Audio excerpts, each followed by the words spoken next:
Today's season is all over the place.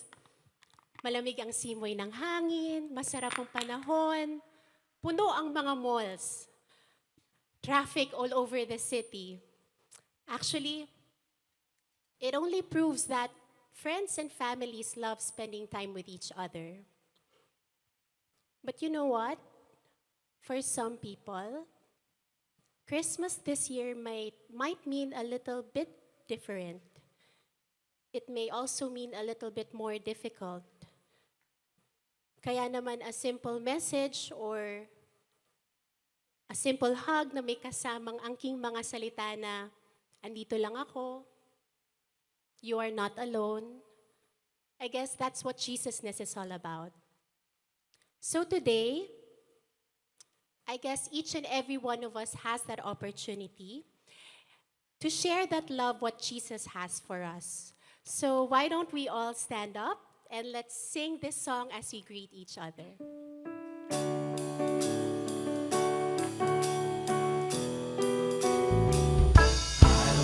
The thrill that I feel when I get together with God's wonderful people. Love the thrill that I feel when I get together with God's wonderful people. What a sight just to see all the happy faces, praising God in heavenly places. What a thrill that I feel when I get together with God's wonderful people. What a joy His love affords when we meet in one accord. When we lift our hearts in praise unto the Lord. There's no place I'd rather be than with the ones who visit me. I'm so glad I'm in God's great big family. Just anywhere, two or three are gathered there, and the Spirit of the Lord will be there too. There's no fellowship so sweet, there's no thrill that can beat. With the thrill I feel whenever God's people meet. The thrill that I feel when I get together with God's wonderful people. Love the thrill that I feel when I get together with God's wonderful people. What a sight just to see all the happy faces, praising God in heavenly places. What a thrill that I feel when I get together with God's wonderful people. What a sight just to see all the happy faces, praising God in heavenly places. What a thrill that I feel when I get together with God's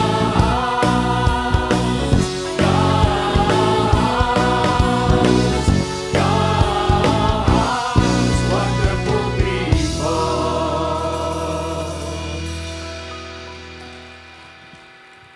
Father, truly it is a wonderful feeling, Father, to meet with your children. We thank you for this time. We thank you for this opportunity, Lord God, that we could spend our time with our loved ones, spend our time with our friends. We thank you, Lord God, for each and every one of us who are here right now. Lord, we come before you, Lord God, and we just want to feel your presence, Father, this morning. Ama, nagpapasalamat po kami sa inyo, sa inyong anak na si Jesucristo. Father, He is the real reason for this season, Lord God. We thank you, Lord God, that He was born on Christmas Day, and we also thank you that He gave His life so that we may be able to live a meaningful life, Father God. And we thank you, Lord God, because He has broken that barrier, Lord God. That through Him, we are able, Lord God, to connect and to just talk to you, Father God, freely. At masabi po namin sa inyo ang lahat ng aming mga hinanaing, ang lahat po namin ng mga pain, our worries, and even our victories in our lives. Father, today as we hear your word, Lord God, I ask that you would speak to us.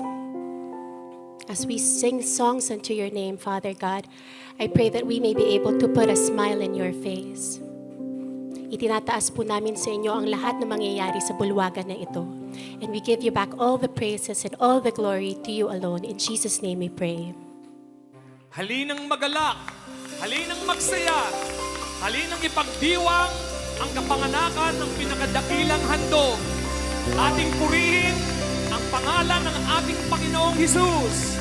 Maligayang Pasko sa ating lahat.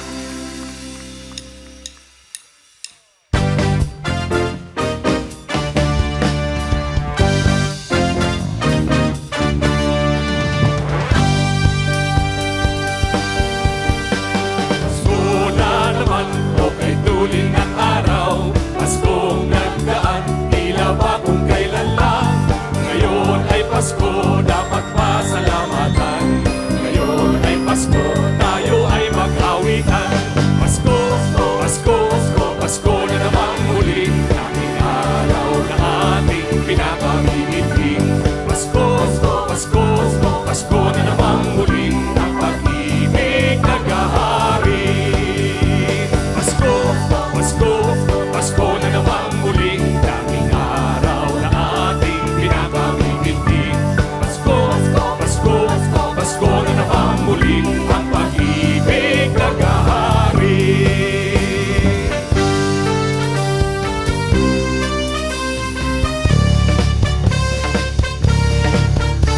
Pasko na naman, o kay tuling ng araw. Paskong nagdaan, tila ba kung kailan lang. Ngayon ay Pasko, dapat pasalamatan. Ngayon ay Pasko, tayo ay mag-awitan. Pasko, Pasko, Pasko na naman muli. Tanging araw na ating pinapamimitin. Pasko, Pasko, Pasko na naman muli. Ang pag-ibig naghahari. Pasko, Pasko, Pasko na naman muli. Tanging araw na ating pinapamimitin. Pasko, Pasko, Pasko na naman muli. Ang pag-ibig naghahari. Pasko, Pasko, Pasko na naman muli. Tanging araw na ating pinapamimitin. Pasko, Pasko, Pasko na naman muli. Ang pag-ibig naghahari. Ang pag-ibig naghahari. Ang pag-ibig naghahari.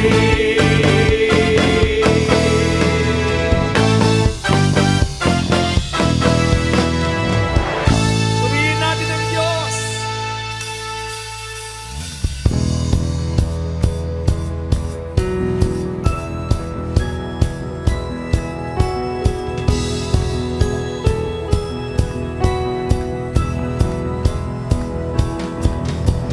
Joy to the world, the Lord is come. Let earth receive her King. Let every heart prepare Him room, and heaven and nature sing, and heaven and nature sing, and heaven and nature sing. Shout for joy, for the Son of God is the saving one, is the saving one. Shout for joy, see what love has done. He has come for us, He's the saving one.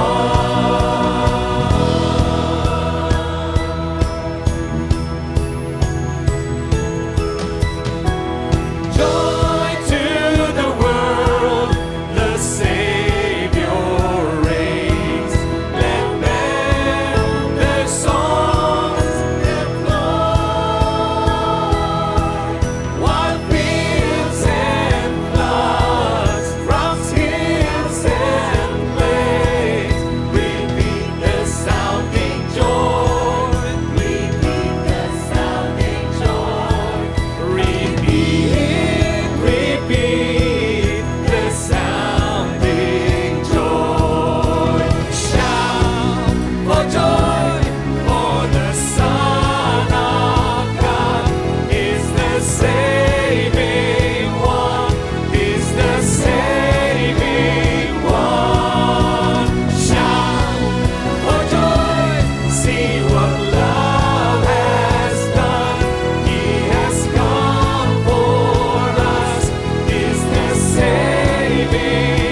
your mighty presence in our midst. We adore you, Lord, as our Savior. We adore you, Lord, as our King, as our Lord. We adore you as our ultimate peace. Salamat, salamat, salamat, Panginoon. Dahil ginawa niyo pong bago ninyong tahanan ang aming mga puso. Kami po'y sobrang nagagalak at nagpapasalamat dahil isang taon na naman ang dadaan at naranasan naming patuloy ang inyong katapatan.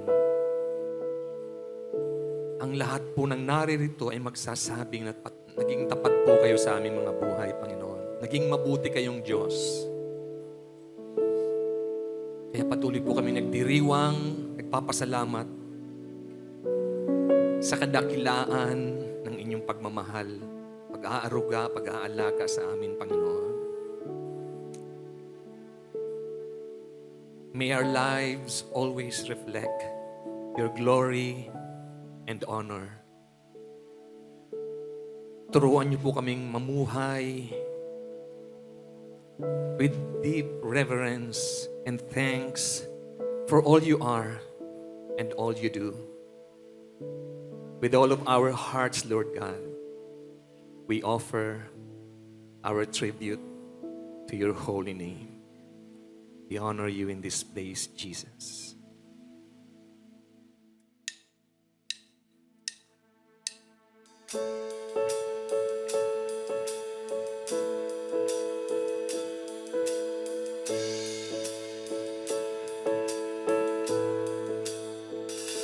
There is a truth older than the ages. There is a promise of things yet to come. There is one born for our salvation, Jesus. There is a light that overwhelms the darkness. There is a kingdom that forever reigns. There is freedom from the chains that bind us. Jesus, Jesus, who walks on the waters, who speaks to the sea, who stands in the fire.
say thanks for the things you have done for me.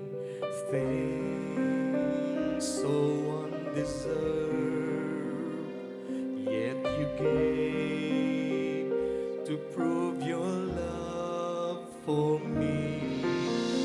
Voices of a million angels could not express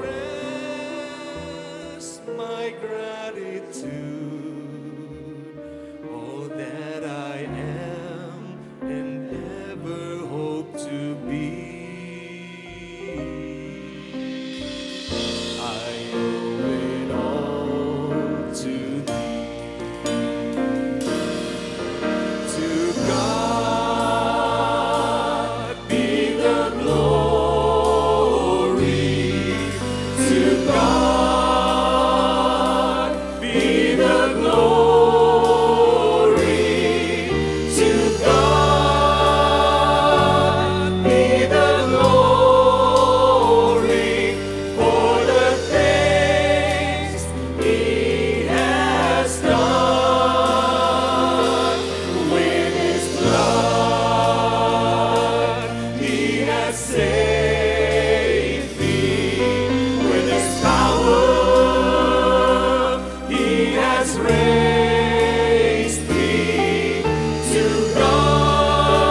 worship you in this place. God, we thank you for your mighty presence in our midst, Lord God. Patuloy ka pong manahan sa aming mga puso at hayaan niyo pong paliwanagin lalo pa ang aming mga buhay sa mga salitang aming pong maririnig, Panginoon. Maingat po namin ibinabalik sa inyo ang pagsamba at papuri sa pangalan ni Jesus. John 1, 1 and 14. In the beginning was the Word, and the Word was with God, and the Word was God. The Word became flesh and made His dwelling among us. We have seen His glory, the glory of the one and only Son, who come from the Father, full of grace and truth. Saysay ng kasaysayan ng Pasko. What's all important about Christmas? How could Christmas be applied? Paano gagawing totoo sa pang-araw-araw na kilos ang diwa ng Pasko? Salamat, Panginoon, sa kahulugan ng kapanganakan ng iyong anak na si Jesus. Ituro niyo po sa amin ng mas malalim, mas mainam kung paano ito'y pamumuhay at kung ano talaga ang kahulugan nito sa pang-araw-araw na buhay. Mangusap po kayo, magturo, akayin kami sa deeper appreciation of Christmas. In the name of Jesus, your Son, we pray with thanksgiving. Saysay o halaga ng kasaysayan ng history of Christmas. John 1, 1-2 and 14. In the beginning was the Word, and the Word was with God, and the Word was God. The Word became flesh. In a few sentences, universes were crossed from the divine abode to humanity.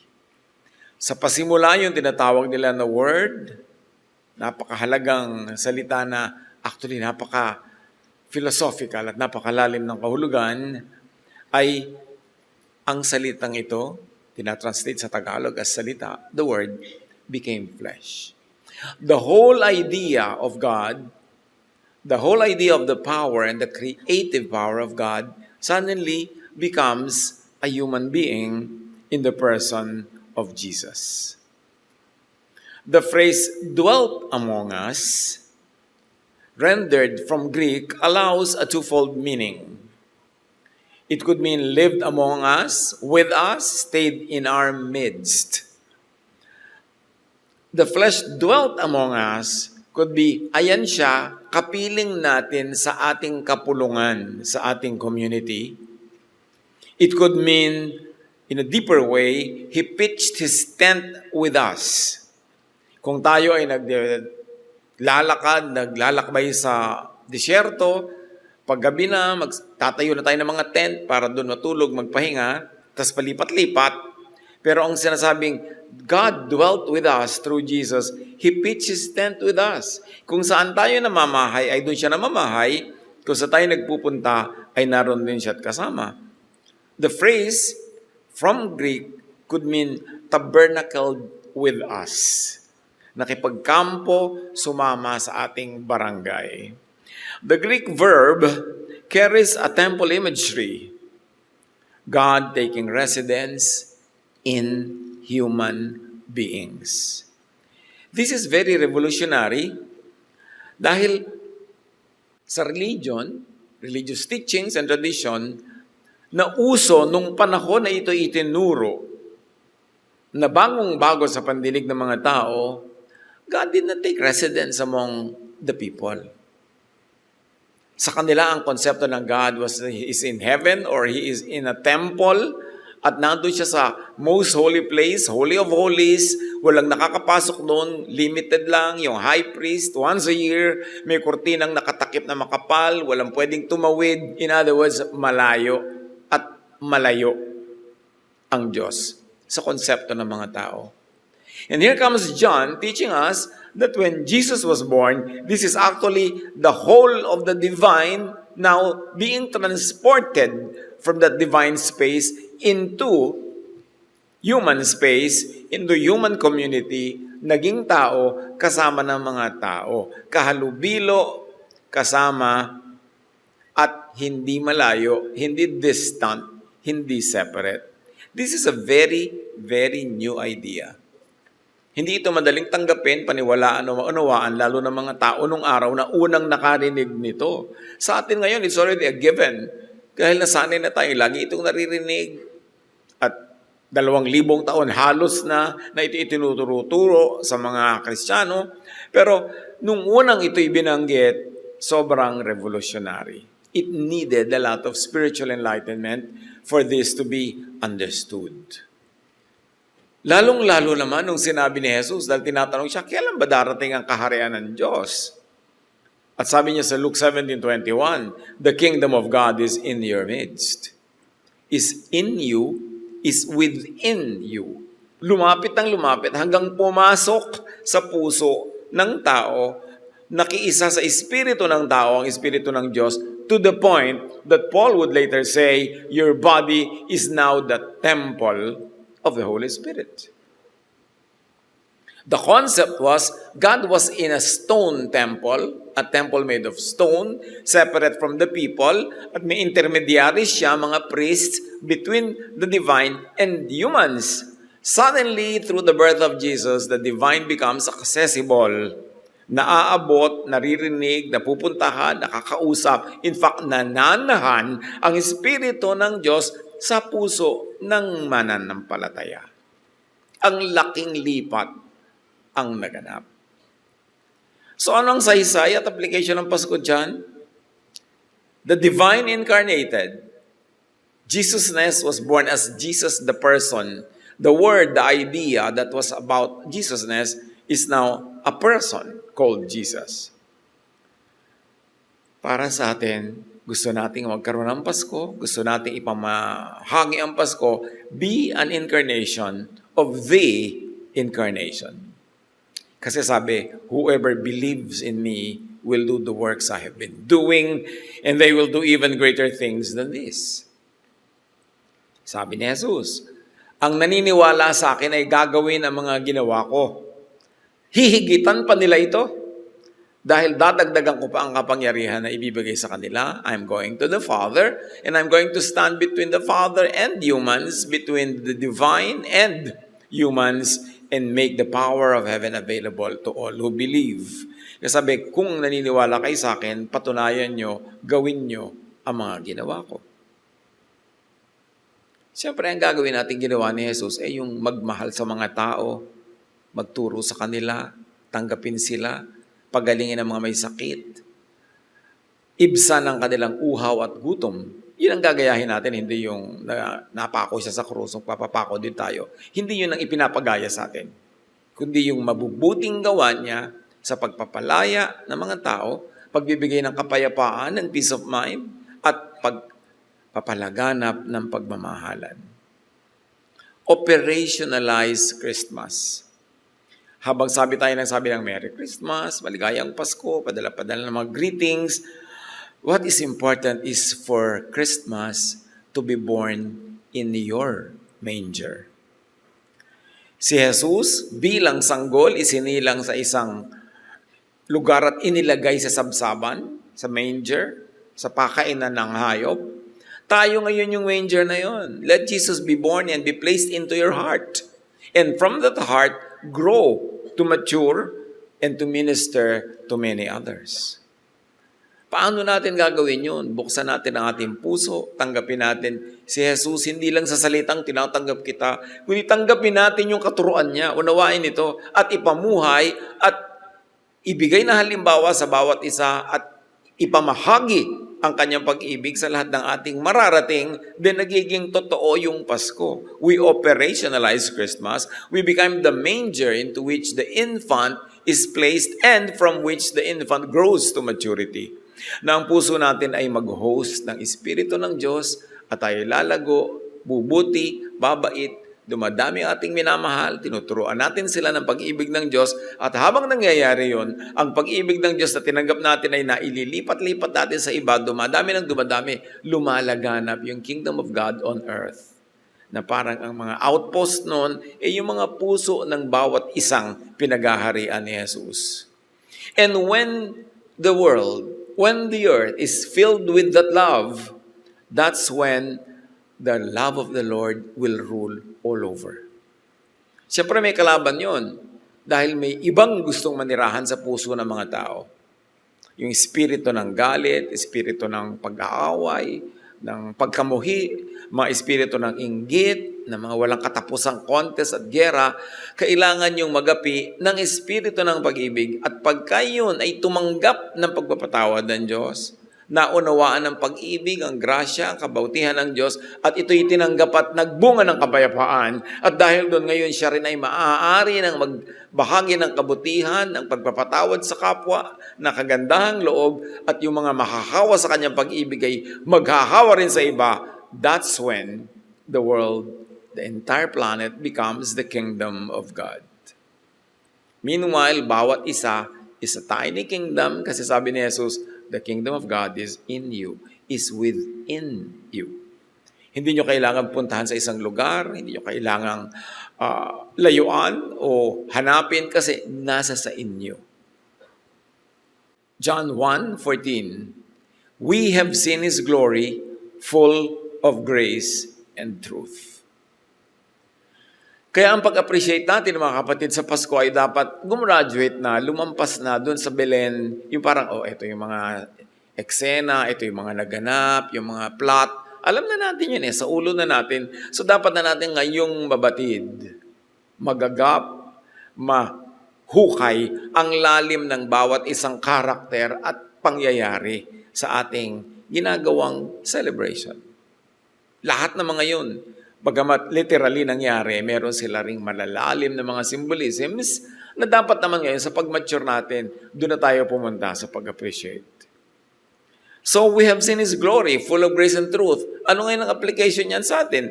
Let your graciousness, your listening, tenderness, your patience become a way the Word enter people's lives. Gagawin mo na ngayon ang sarili mo na manger into which the infantness of Jesusness is born and placed and from which it grows. Na tayo na ngayon ang parang magiging daan para yung pag-ibig ng Diyos through Jesus ay makarating naman sa iba. That we are able to make that infant Jesus get born in other people's mangers, in their minds and hearts, to the point that they understand it, they live it, and then they share it. The true and the deep spirit of Christmas. Be a way of the way. Jesus is the way. Pero tayo naman ang daanan niya, pintuan na pasukan niya patungo sa ating mga kakilala, pamilya, kaibigan, sa mga taong naaabot natin, maabot tayo sila ni Jesus through us. Through our love. Through our kagandahang loob, kabutihan, at pagmamahal. Then mararanasan nila yun. Jesus, the love of God, must be experienced. Hindi yun na ituturo ng salita, ng paragraph, ng sermon. Dapat yun nararamdaman. Ipinararamdam, ipinadadama. Bring divine love and gentleness into ordinary spaces.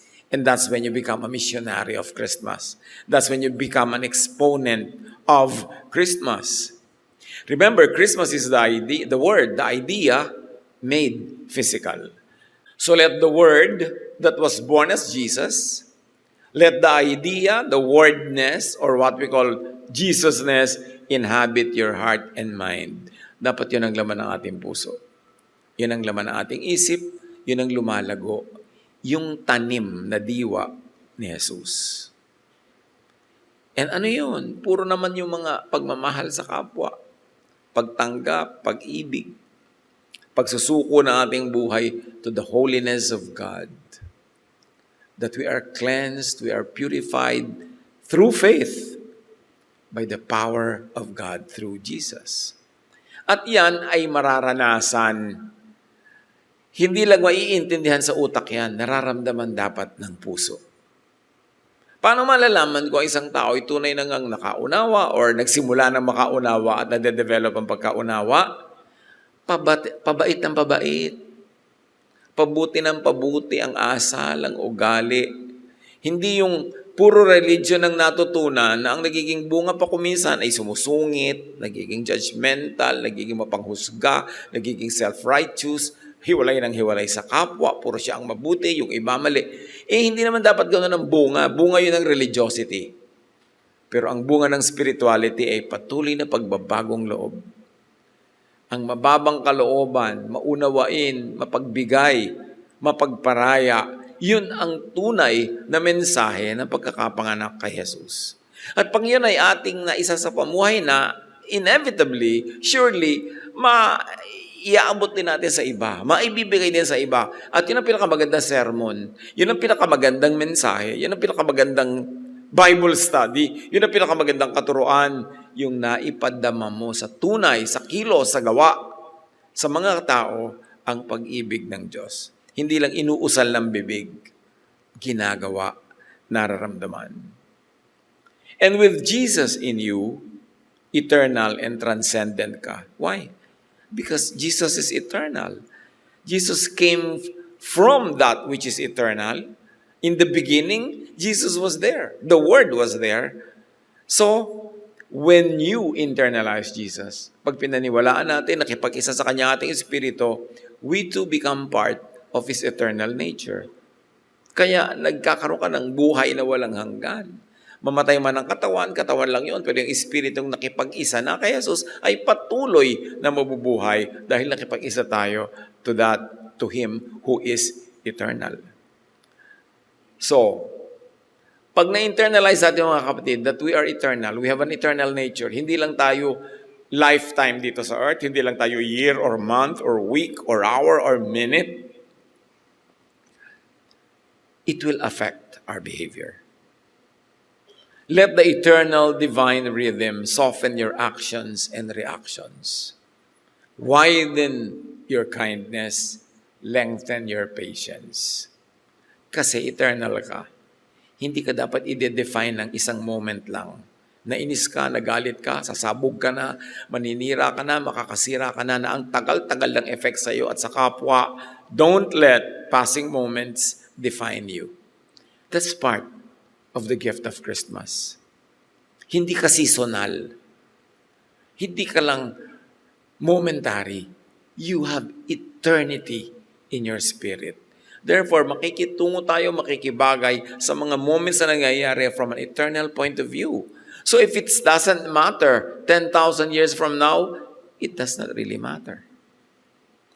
What could anger you in a split second should not be allowed to anger you in a split second because you are eternal. Hindi ka dapat maikulong ng maiksing panahon. Tapos pagsisisihan ng napakatagal, makakasakit ng napakatagal, dahil lang nag-react tayo sa moment. Dapat transcendent tayo sa mga moment. Do not let passing moments negate the eternal in your spirit. John 1:3, through Him, all things were made. That means including us. Through Jesus, or through the Word, which was Jesusness before the Word was born as flesh, through Him, all of us were made. So live as one shaped by the Maker. Don't forget, we were made by the Maker. So be faithful to the design. Be faithful to the purpose for which we were made. Live as one made in the Maker's image. The lie is that may iba kang image. Ako talaga magagalitin ako. Ako talaga na-offend ako sa ganito. Ako talaga masungit. Ako talaga magaan ang kamay ko. Nananakit ako. Masakit ang dila ako pagka pumilantik. No, that is not the image in which you were made. Pero pag hindi natin naaalala, lalo't nalilimot natin yung original concept of creation in who created us and in whose image we were created, madaling malinlang ng mga kasinungalingan na meron tayong ibang image. And it's so easy to be deluded into behaving according to that false image. No, your true image is the image of God. And that is the gift of Christmas. Pag naaalala mo yun, you will behave accordingly. You will be more peaceful, kinder, more forgiving, more serene, less reachable by the negative forces in this world. So dahil may Christmas, anong saysay nun? Walk gently. Create kindly.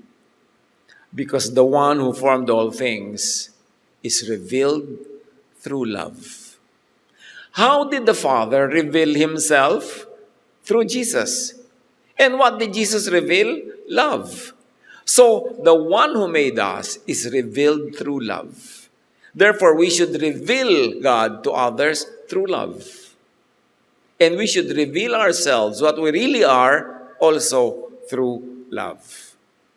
Kung minsan madaling ma-cheapen yung word na love, akala na iba pagka love yung katuruan mo, para kang yung hippie nung araw, yung make love, not to worry. It is being trivialized like that. But love is really the essence of the Creator. While many people have trivialized it, even to the point of making it comical, we, serious believers, must go back to the seriousness of the word love and to the seriousness of its application. Reveal, teach about, share Jesus through love. Hindi tatalab yung sharing of Jesus through a sermon, through a well-worded treatise or thesis or term paper or speech. There's nothing more powerful than the act of love and the feeling of love. Kaya nang dapat i-master ng mga tunay na Jesus believers. Hindi yung dahil naging relihiyoso ka, lalo ka pa naging less loving, tas naging choosy ka who to love, yung lakamukha mo ng doktrina and hate everyone else. That's not the teaching of Jesus. And that's not the teaching of John 3:16. For God so loved the world that He gave His only Son, that whoever believes in Him will not perish, but will have eternal life. So para sa lahat yun, walang exclusive franchise ang sino man. John 1:4, in Him was life, and that life was the light of mankind. Christmas moves the world from darkness to light. And this merits serious study. Anong darkness yung tinuturing? Bakit may darkness? Kaya dumating si Jesus as light kasi may darkness, merong rule of darkness. At yun ang dapat natin sa atin sa buhay natin. What is that rule? Who is that ruler? And we should be freed by the power of Jesus, by the power of love, and by the power of the light from the darkness. Hindi yung Pasko ng Pasko, taon-taon na celebrate, tapos patuloy pa rin tayo nakokontrol ng darkness. That darkness has to be defined and has to be eliminated from the life of a believer. Let His light become your way of seeing and being seen. The light of Jesus should be our way of seeing. Maraming light. Kung minsan may ultraviolet light na yung mga insekto, nakikita lang yung flowers from a different color perspective kasi iba yung light nila. May mga light naman na blinking, nakakahilo sa mga iba. May mga light na ultraviolet. Pero let the light of Jesus be our light. And that light is the one that will guide us how to find real life, real peace, real serenity. And let that light be our way of being seen. How do you want to be seen? How would you like the world to see you? As what? As a mini Jesus. So that the world sees us by the light of Jesus. Hindi yung lalo kang nagiging parang mini Pharisee, nagiging kang mini tyrant, mini kung ano-ano, dahil nga hindi natin nakikilala ang tunay na kahulugan ng anak ng Diyos. Do not mistake religiosity for spirituality. Hindi ko mo relihiyoso ay spiritual. Dapat tayong lumalim beyond the religious surfaces. Carry His light into conversations, choices, and reactions. Do we carry the light of Jesus in our conversations? O yung public conversation lang natin, especially in the religious setting, ang maka-Jesus, and in private conversations na hindi na? How do we converse with our families, with our friends? Dala-dala dapat yung laging dala-dala yung light of Jesus para mga tumalab. Let the Jesus light illuminate your judgment, guide your decisions, and brighten your inner mental landscape. Sa lahat, Hindi lang isang compartment ng buhay, hindi lang paglinggo, hindi lang pagka-worship service, hindi lang pag may Bible study, lahat ng areas of our lives. Gagawin mong Panginoon si Jesus at gagawin mo ang paraan niya, ang ating paraan, magiging totoo ang Pasko. The reason why many people who are into very, very serious religiosity are hardly able to win people for Jesus is because religion lang yung dala-dala, hindi yung Jesusness. Yung spirito ng tahimik na pagmamahal, pag-ibig, pagtuturo. Hindi ka tolerant, hindi mo kinukonsinti ang mga mali, pero patuloy kang bibigay ng options for people. And because style ni Jesus ang ginagamit mo, hindi ka mapilit, hindi ka na mabraso, gentle, peaceful approach. Because at the end of the day, it is what works. Yun ang tunay na tumatalab. John 1:5, the light shines in the darkness, and the darkness has not overcome it. You, Jesus believer, are the light of the world. A town built on a hill cannot be hidden, sabi ni Jesus. Light ka, it's enough. Hindi mo kailangan makipag-away sa lahat ng darkness. Do not argue with darkness. Just shine. Let your light shine. Period. Hindi mo kailangan makipagtalo, hindi mo kailangan manalo sa bawat argumento because it is the power of truth that will win, not your rhetorical skills. Kailangan lang lagi kang totoo sa Spirit ni Jesus, yun ang mananaig. Let your presence calm tensions dahil na kay Jesus ka. Let your tone soften harshness. And let your choices cut or interrupt cycles of hurt. Can you imagine? What a powerful ambassador of heaven. Kung ikaw, sa bawat may tensyon, pagpasok mo, nagkakaroon ng relaxation. Sa bawat stressful situation, pag sumali ka, nagkakaroon ng resolution or nababawasan yung gulo. Yung mga sakitan, pagka sumali ka sa equation, nagiging gentler or at least nagiging loving pa. And whenever you involve yourself in any situation, you cut or interrupt cycles of hurt. Kasi alam niyo yung pananakit, nasaktan ka, mananakit ka, pinagsabihan ka, sasabi ka rin, cycles yan eh. Pero pagka ang mananampalataya pumasok sa cycle na yon, masisira yung cycle, titigil, and it will be redirected by the Jesus energy towards peace, towards serenity. Kaya ka nga ambassador ng langit. The Jesus that's in you is stronger than any confusion or chaos around you. Live by that. And you win with your quiet affection. Not with shouting, not with speeches, but by being Jesus. And most of the time, Jesus was just meek, quiet, and he just continued to love people.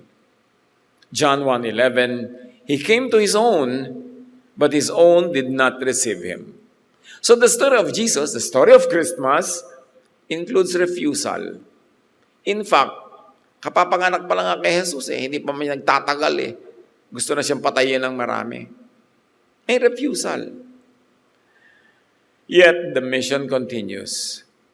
Not everyone will welcome your light, Christian, your peace, or your sincerity. But carry a quiet grace when your goodness is declined. Pagkakanoon, tumatalab na yata sa akin si Jesus.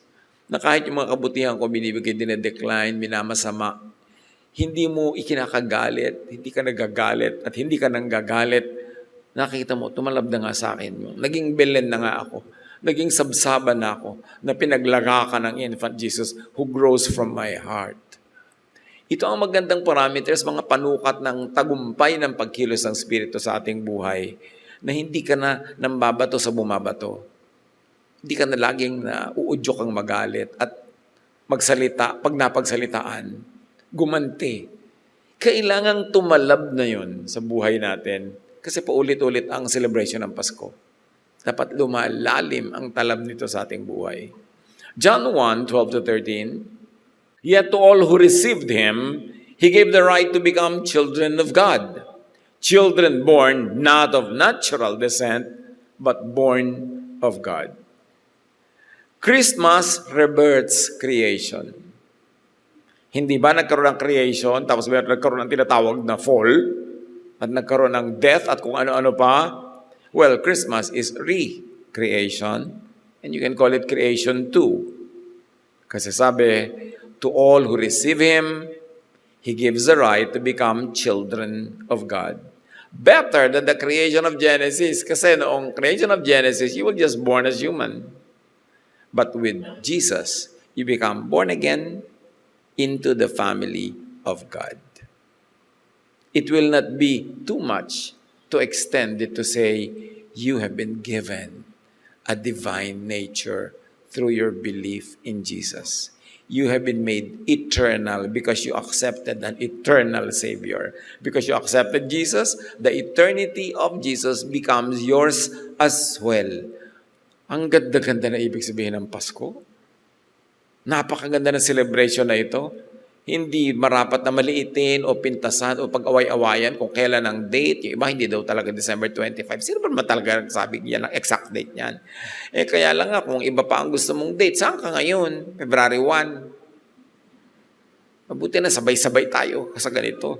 Ang mahalaga hindi yung date, yung halaga nung ating kinikilalang naganap na ang Diyos ay nagkatawang tao, isinilang sa ating puso. Tayo yung Belen, tayo yung sabsaban, isinilang ang anak ng Diyos sa atin. To the point that Paul would say, your body is now the temple of the Holy Spirit. Talagang isinilang sa'yo, nandyan na, kaisa mo. Hindi mo bisita, hindi mo pinupuntahan sa templo once a week or once a month or once a year dahil nasa iyo, ikaw na yung templo ng Espiritu ng Diyos.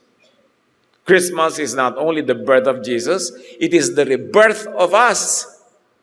Tayo ang kwento. Ginawa yan sa pagmamahal ng Diyos sa atin.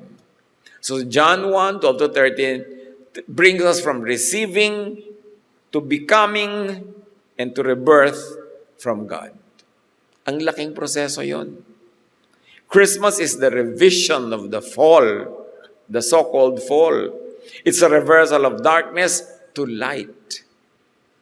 It's a recall of death. Binawi ang death, nagkaroon tayo ng eternal life. Life becomes the truer identity of us, not death. Justification, not condemnation. Grace, not judgment. Maraming na iba ang Pasko.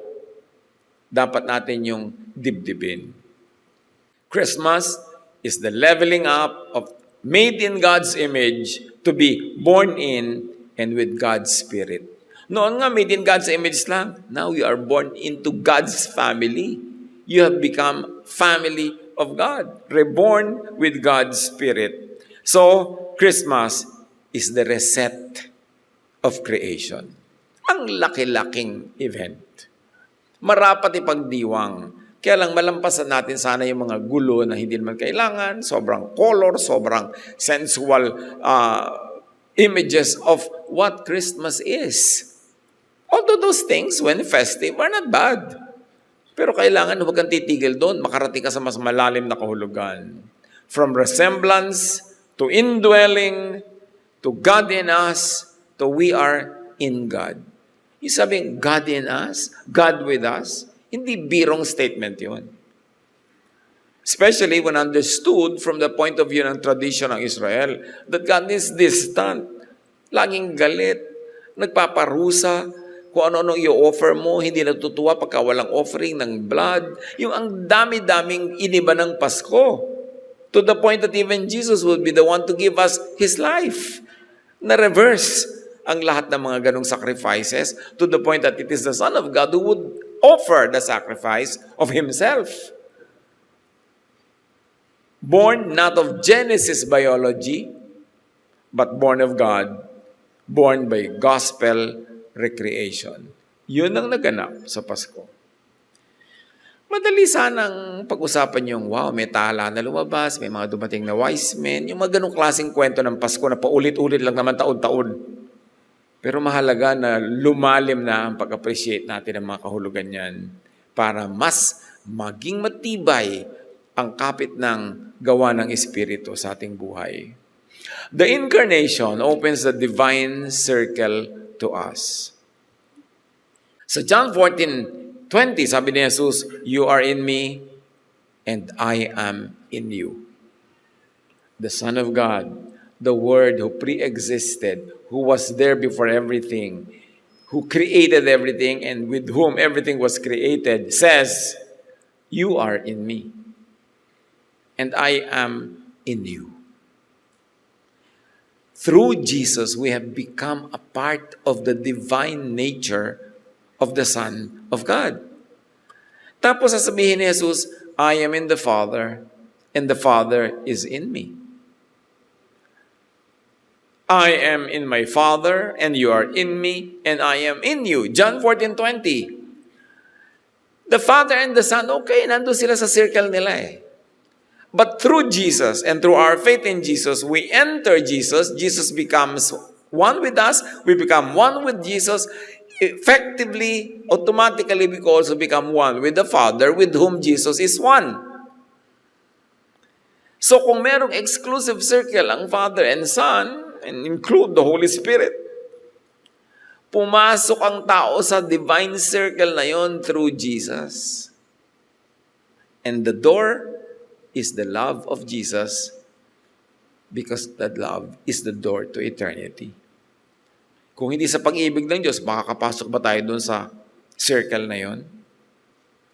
It looks very parang, ano ba yun? Mahirap lang imaginein, parang intangible. Pag-usapan na lang natin yung mga anghel at yung mga tala. Pero dapat ka tayong lumampas na sa ganung mga symbolisms eh. Yung mas spiritual understanding. Christmas opens the divine circle of oneness. Father, Son, and believers. Can you imagine this? Through our faith in Jesus, we are ushered into divine space, into eternal time. This is awesome. And the entrance to that circle is love. The incarnation ushers inner transformation. Be transformed by the renewing of your mind. What is the relevance? Mind is thought. Thought is frequency. Thought is wave. When you change your thought, you change your frequency, you change your wave into the frequency of the divine, then you enter a divine realm. Maganda yung pag-aralan. Magandang unawain.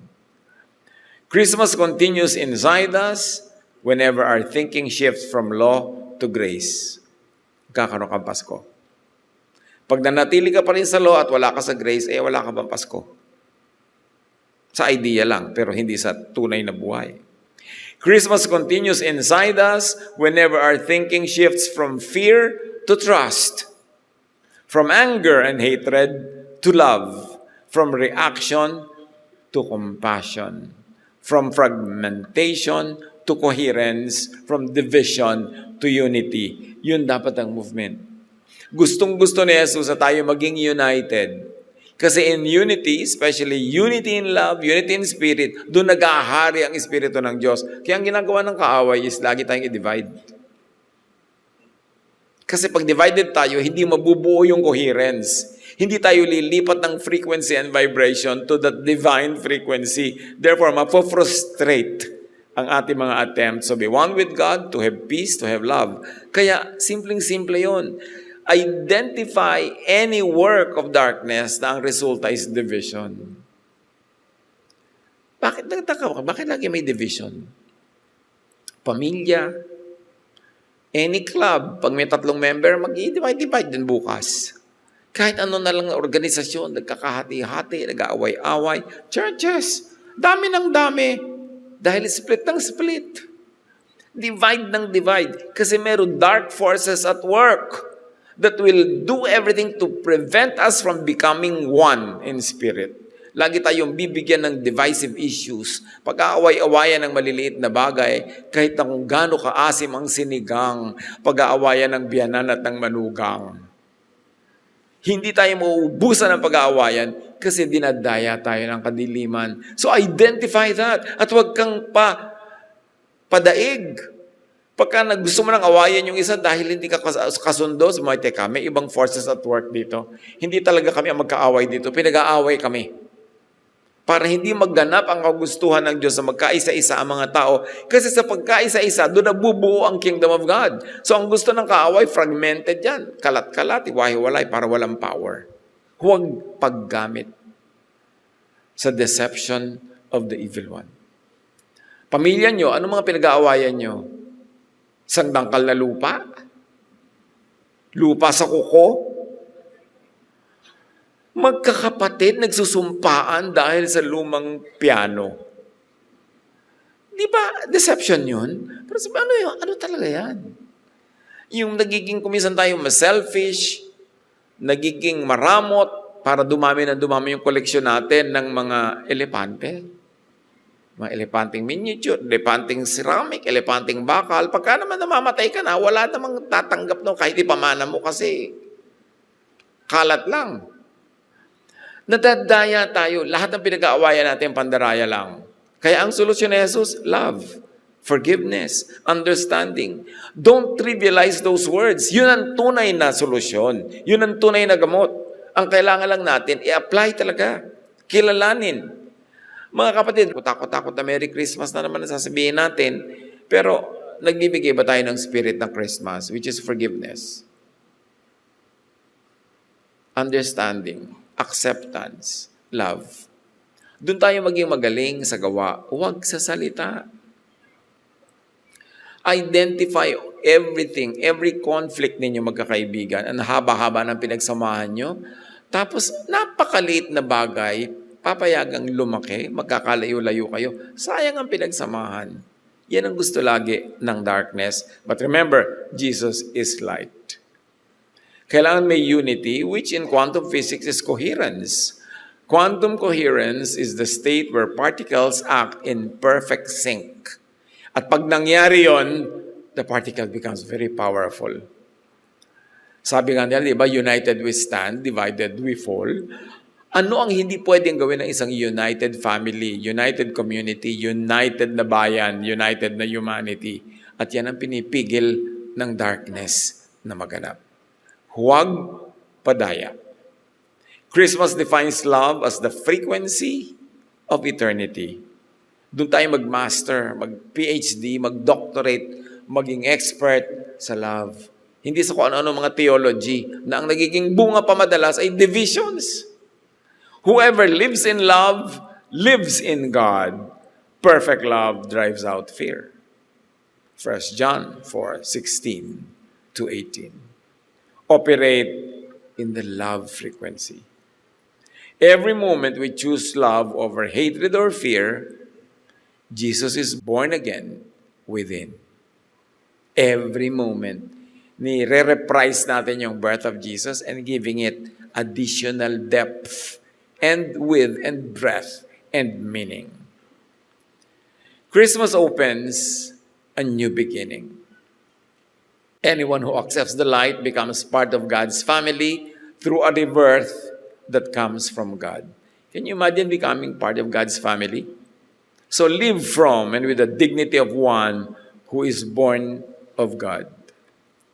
Taasan natin yung taste, yung level of dealing with others and with self. Hindi tayo mga mabababang uri. Napakataas because we are born into the family of God. Madalas lang nakakalimutan natin yung identity na yun. Kaya nag-a-assume tayo ng false image. Bisa bumababa yung ating level, yung ethics, pakikitungo, pagkatao. Pero kasinungalingan yun. Hindi yun lang totoo tungkol sa atin. Let this identity steady your emotions, refine your choices, and deepen your compassion. Kung magiging mahusay tayo mga kapatid sa pagiging compassionate, maawain, mahabagin, mapagkalinga. Yun ang ministry ni Jesus. Treat people not by their labels or histories, but by the same grace that welcomed you. Kung paano ka tinanggap ng Diyos, gano'n natin tanggapin ang isa't isa. Bring compassion into ordinary moments. Yung pag may pumasok kasi isang eksena, biglang nagkakaroon ng angle of compassion, ng kindness, ng understanding. Ang tao kasi naman, kung anong marinig niya, madalas yun ang nakokopya niya. Pag nagagalit siya dito sa isang tao, pag may dumating na second person, sabi niya, ay, hindi naman siya ganoon. Mabuti yan, baka hindi mo lang naintindihan. Naiiba ka rin eh. Pero pagka ang dumating sulsol, ginatungan ka pa. Magkagalit ka rin. Doon tayo magbantay mga kapatid. Ano ang impluensya sa atin ang nakakausap natin? So, tayo man, paano natin ini-impluensya ang kapwa? Nagagalit siya, nung nakausap ka, mas nagalit ba o humupa ang loob? Nalilito siya, nung nakausap ka, mas nagkaroon ba ng linaw ng pag-iisip? We walk into a room and bless it because we are children of God. Pag nadibdib natin yon, kahit hindi ka magpadala ng Christmas card o magpadala ng electronic card, daig mo pa ang bumabati ng Merry Christmas araw-araw. Bring compassion into ordinary moments, into conversations, into errands, into pauses. Nakapila ka sa butika, bilihan ng gamot ang mga tao, may napansin ka na isang parang sa surface ay mukhang dukha, mukhang walang kakayanin, tingin ng tingin sa kanyang reseta, at madidinig mo, ilan po ang bibili nyo kasi nakareseta dito, 16. Dalawa lang muna. Alam mo na walang pera. Eto ka na ngayon, may pera ka naman nung araw na yon. Sabi mo, bibiling ko na lang lahat yung 16 para kay nanay dito. Yan ang Pasko. Hindi ko ano-ano mga sermon at mga ipinamimigay mong pulyeto at mga babasahin at sari-sari. Yung maging totoo. Napakaraming situation sa buhay natin na pwede tayong magpamasko. Maraming kahirapan, maraming mga pagdurusa sa mundo na pwedeng ikaw yung sagot. So whenever you are there in the circle, in that event, in that lokal, be the Jesusness. That will be the arm of God, the hand of God, the voice of God. Then you make Jesus known by your light. By the light that you emanate. Hindi naman kailangan laging mayroong financial cost yan eh. Maraming paraan. Yun lang ginalit ka, hindi ka nalang sumagot. Hindi mo pinatulan. Di Jesusness yun. Kasi wala namang galit na nanatiling matapang kung hindi mo sinasalungat o kinukontra o sinasagot. Huhupa din yan. Lumalaki lang pagka sinasagot mo pa. So be that presence. Let your presence carry gentleness instead of pressure. O, relihiyoso ka, marami kang matataas sa paniniwala tungkol sa kabanalan. But is your presence a pressure to others? Dahil nandun ka, napipilitan sila, magkunwari, dahil ikaw yung magja-judge, magagalit, magpupulis. Let your presence carry gentleness instead of pressure. Liberation instead of occupation. Rest instead of toil. Peace instead of conflict. Because you're in Jesus, let your presence carry compassion instead of callousness, grace instead of harshness, love instead of hatred. Napaka-doable if only we decide. And we'll internalize the fact that we are born of God, that we are born into the family of God, that Jesus said, you are the light of the world. Christmas is God stepping into human darkness as light. Opening the divine circle and initiating our rebirth. Napakasarap ipagdiwang. Whenever we welcome His love into our thinking, our feeling, and living, Christmas happens again and again inside us. And we can make it happen again and again in other people's lives. Let the light enter your dark places. Siyasatin natin ang mga sarili. What are the dark corners and spots in my life? Ang tagal-tagal ko nang nakay Jesus, ang tagal-tagal ko nang naniniwala, pero may mga sulok-sulok pa rin na may naghaharing darkness. Surrender it to the light of Jesus. Not for punishment, but for restoration, for healing, for forgiveness. Replace fear energy with grace energy. Kristiyanong napakaraming fears. Hindi siguro nauubos yan, pero dapat pakonti ng pakonti. Nagagapi natin because Jesus says, do not fear. Renew your mind in Jesus' love frequency. Kasi pag nasa frequency ka of hatred, kahit anong marinig mo, ang result ng hatred, galit, rejection. Pero pag lumipat ka sa frequency of love, you will have the space in your heart and mind to accommodate things that you used to not be able to accommodate. It's so wonderful to experience. Live in oneness with God, with self, and with neighbor.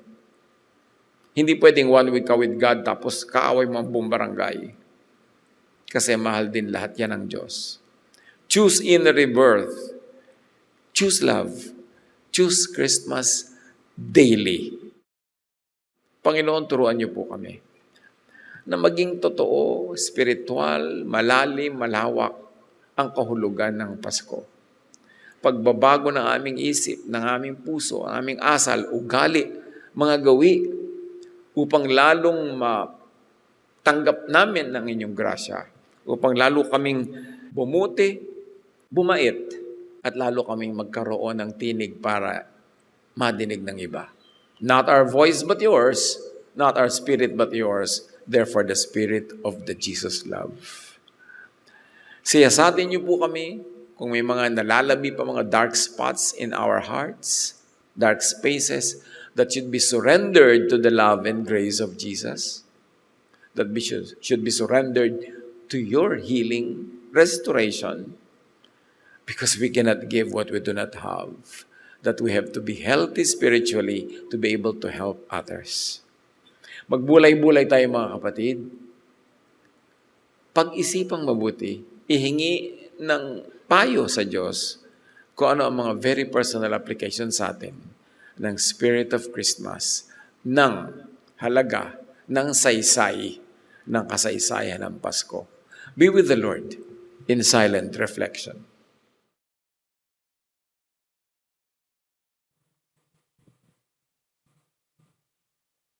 Aming Diyos, aming Ama, salamat po sa mga salita na aming narinig.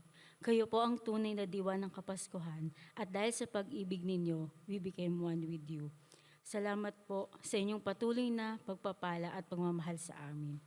Mga kapatid, sa sumandaling katahimikan, tayo ay manalangin, ipaabot natin ang ating mga pasasalamat sa kabutihan ng Panginoon sa ating buhay.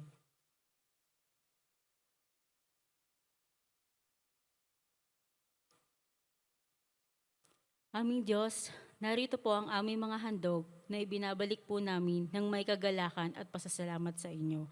Sa inyo po lahat ng papuri, pasasalamat at pagdakila sa pangalan ng aming Panginoong Hesus. Amen.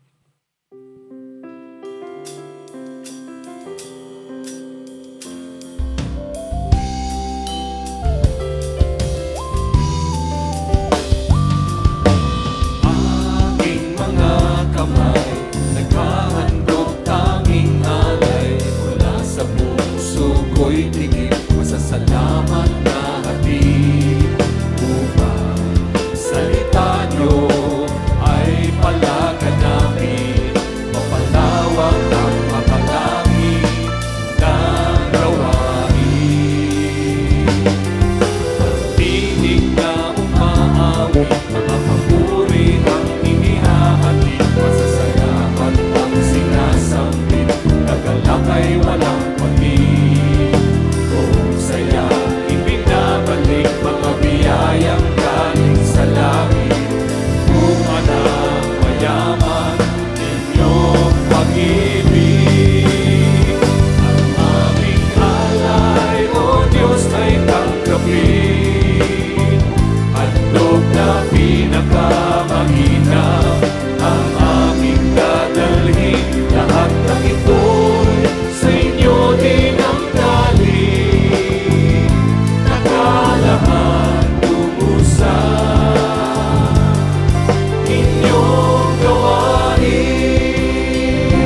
natatapos pong mensahe ni Kuya Ed Lapis ay pinamagatang Saysay ng Kasaysayan ng Pasko. What's all important about Christmas? Kaninang 8 a.m. naman ng Jesus Celebration, ibinahagi ni Kuya Ed Lapis ang mensaheng may pamagat na The Need for Christmas. Ngayon naman po ay hinihilingan natin ang ating mga kapatiran na first-time attendees, guests at balikbayan na tumayo upang kayo ay aming makilala.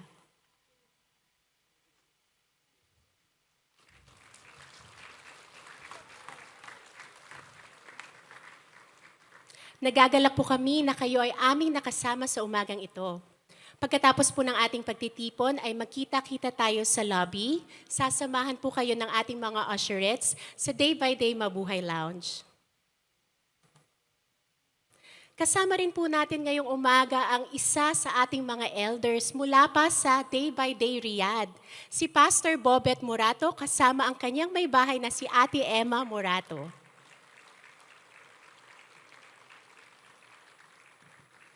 Tayo po ay magsasama-sama sa Grand Bulwagan ng Panginoon one Sunday every month.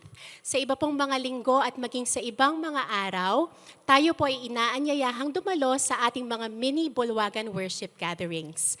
Maaari po tayong kumuha ng kopya ng mga detalye at schedules ng mga mini Bulwagan sa ating paglabas. Join a day-by-day sambahay, a weekly gathering in a home for small group Jesus study and fellowship. Inaanyayahan din ang lahat sa online day-by-day peer groups at kaliwanagan classes. Experience the joy of being connected with your fellow believers. Para sa mga schedule, bisitahin natin ang Sambahay at Education Ministry table sa lobby. Para naman sa ating mga kabataang 12 years old and below, mayroon po tayong online children's Bible class tuwing Sabado. Para sa mga detalye, bisitahin natin ang Children's Bible class table sa lobby. Puso ng pasasalamat. Tuwing matatapos ang taon, naging tradisyon na natin ang pasalamatan at bigyan papuri ang kabutihan ng Panginoong Hesus sa ating buhay. Kumuha po tayo ng papel na korting puso at isulat natin ang ating mga pasalamat at isabit natin ito sa ating mga pasalamat trees sa inyong paglabas. Inaanyayahan po ang lahat sa musika, sayaw at awit ng kalooban. Isang pagtatanghal ng handog ng ating kaloob, Philippine Music and Dance Ministry. Mamaya na po ito at 3 p.m. dito sa Bulwagan ng Panginoon, Space at 1 Ayala. Free admission. Para po sa updated schedules ng ating mga gawain, bisitahin po natin ang ating official day-by-day Facebook page, Day by Day Jesus Ministries. Magkita-kita po tayo muli sa ating Jesus Celebration January 4, 2026 sa Bulwagan ng Panginoon, PICC. Reception Hall, Philippine International Convention Center, Pasay City. Ang ating Jesus Celebration ay gaganapin ng 8 a.m. at 10 a.m. kasama si Kuya Ed Lapis. Para sa mga balitang day by day, panoorin po natin ito.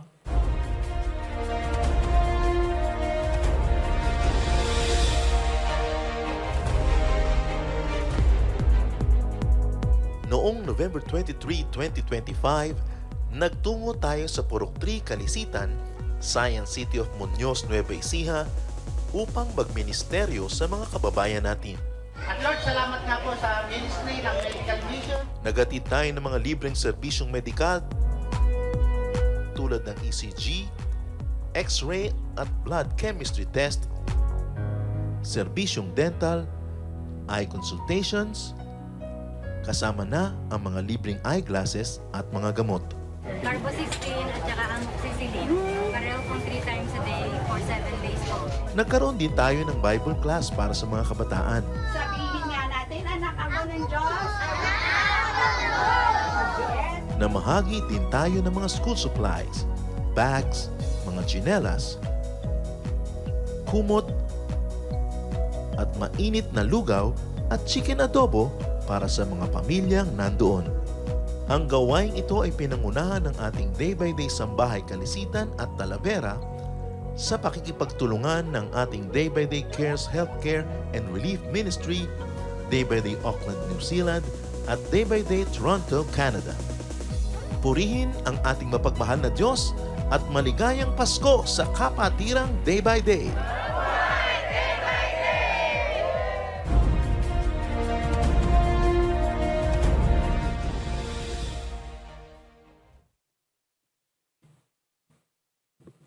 Talab na ba ang diwa ng Pasko?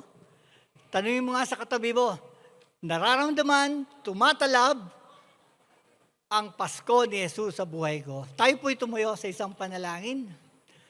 Dakilang Diyos, muli kami nagpupuri at nagpapasalamat dahil once again, you have said to us and we have heard you that the spirit of Christmas will only be true if we have Jesus in our heart.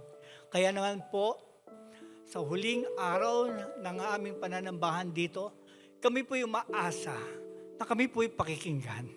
Ang mga aming mga dalangin, kung ano man ang aming dalahin, kayo po ay nakikinig at handang umagapay at kumuha ng aming mga kamay.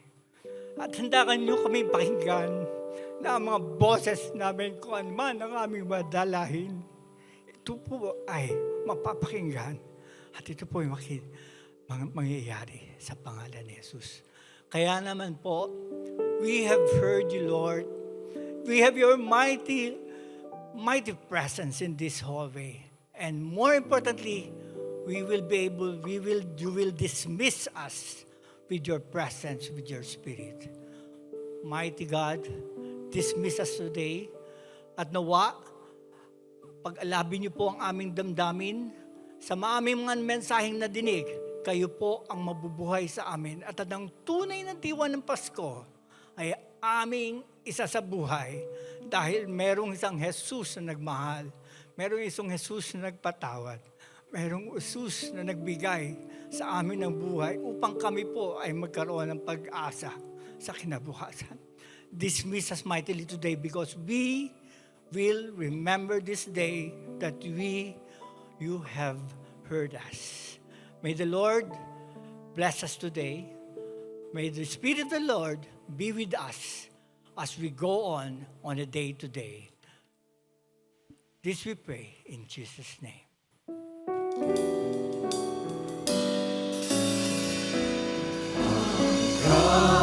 Kapayapaan